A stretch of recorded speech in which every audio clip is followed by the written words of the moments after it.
Well, hello and welcome back to my allotment. I said in a previous video that I had some horseradish roots to plant, and these are they. There's 5 of them, and as you can see, they don't look like much, but hopefully they will become nice horseradish plants in a little while.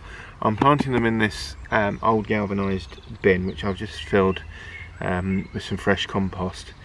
And basically the reason I'm using this is because I know the bottom of it is shot, so it's got good drainage, but hopefully it's not so shot that it won't contain the roots, at least for a while, and it does mean that I can actually pick this up and move it if I need to at a later date. So I've just stuck it in a kind of semi-shady spot next to my compost bin. It's a bit of ground that I don't really use, and so it's kind of out of the way, and I can keep an eye on it.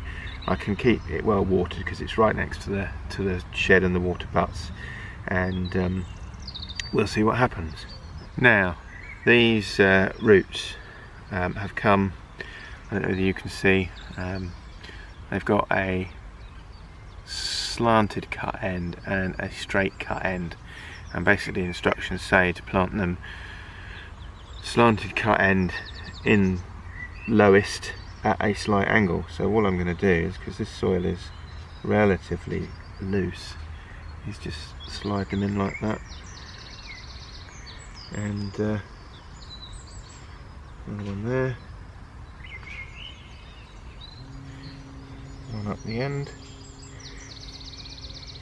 and 2 on this side. Now these are probably too close together, but I'll see what happens. If they all come up, then great. If not, then I'll move them around a bit, but that's it. All I need to do now is water it and keep it well watered, and that's it. See what happens.